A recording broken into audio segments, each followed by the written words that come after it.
Okay, hi, my name is Jamie Kramer and I'm doing basic arithmetic. So we're going to start off, it's page 87 and I'm going to do 13, letter D. And it is wanting us to add fractions here. So 2/3 plus 1/6. We can't just simply add this. We're going to have to find a common denominator. So actually 3 goes into 6 2 times. So whatever we do to the bottom, we have to do to the top. So we're going to times the top by 2 also. So 2 times 2 gives us 4. And 2 times 3 gives us 6. So now we have common denominators. So we can add a cross on the top. 4 plus 1 is 5.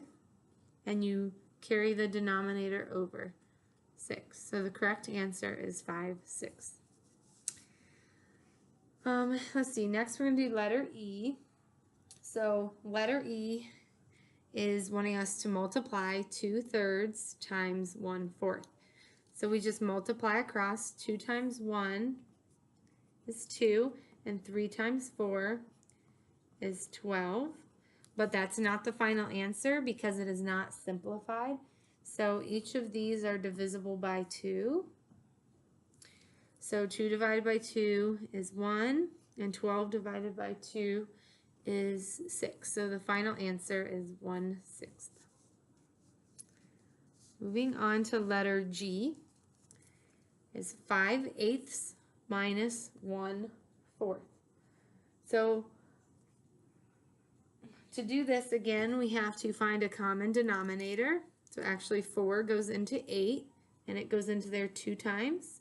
So we're going to do the same to the numerator. So that is going to give us 2 times 1 is 2. 4 times 2 is 8. So now we have the same denominators. So 5 minus 2 is 3, and you bring over the 8. So the answer is 3/8. Our next area to work on here is question 15, letter A. We're going to make this decimal into a fraction.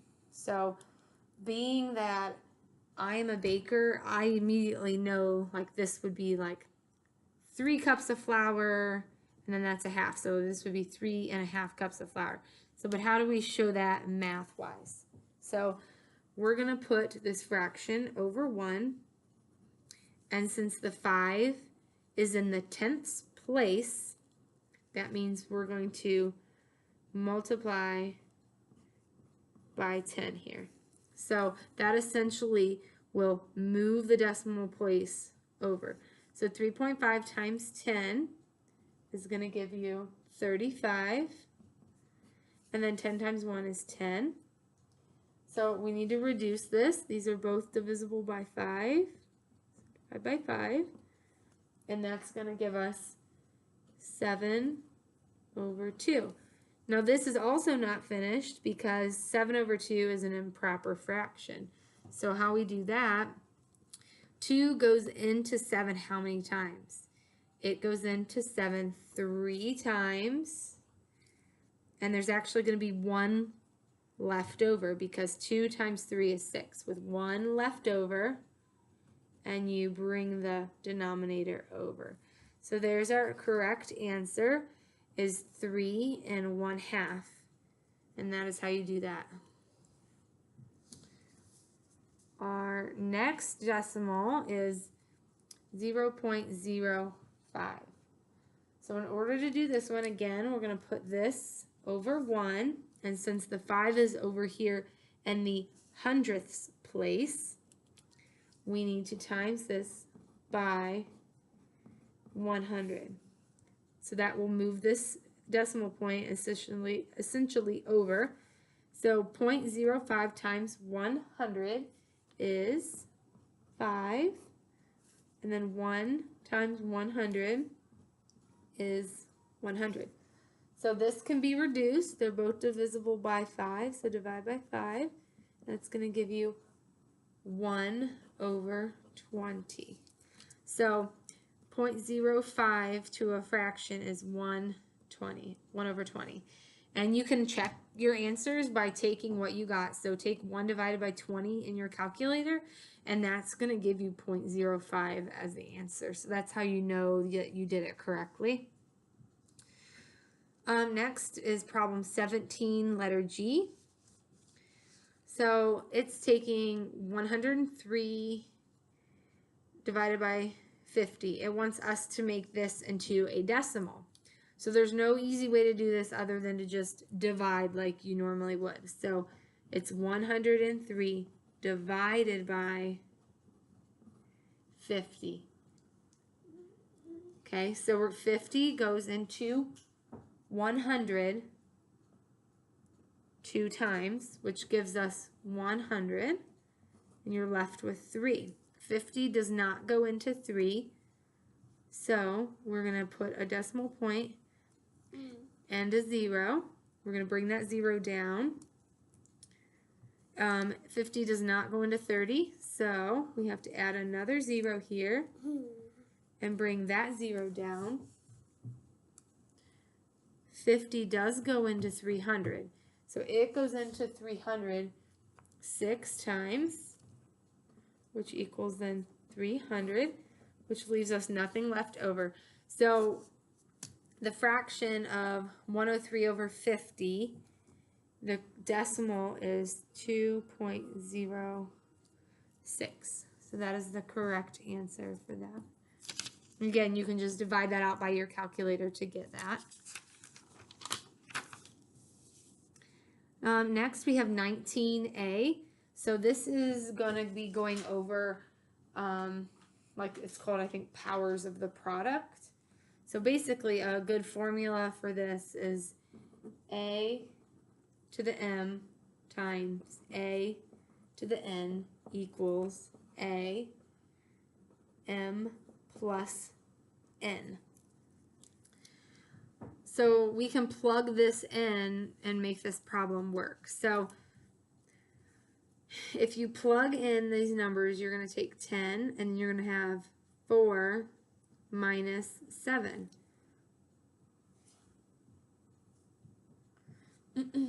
Or plus 7, I'm sorry. I don't know why I said minus. 10 is 4 plus 7. So that's going to equal 10. And then 7 plus 4 is 11. So the correct answer is 10 to the 11th power. Then, again, they're going to try to make it complicated here. 10 to the 6th divided by 10 to the 12th. 10 to the 2nd.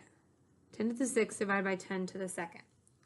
So the formula for that is A to the M over A to the N, which is what we have, and that, to answer that, is going to be A to the M minus the N. So if you plug your numbers in, that's going to be 10 to 6 minus 2. So that's going to give you 10 to the 4, and that is the answer, 10 to the 4th power. Our final problem I'm going to solve is 10 to the 4th plus 10 to the 2nd. There isn't really an easy way to do this one besides to actually write it all out. So 10 times 10 times 10 times 10, and then 10 times 10, because 10 to the 2nd power is 10 times 10. So 10 times 10 times 10 times 10 is going to give you 10,000 plus 10 times 10, which is 100. So your answer is going to be 10,100. And actually, I have one more question too. Letter E, which is 10 to the 12th over 10 to the negative 4th. So the negative from that, they're going to try to throw you off.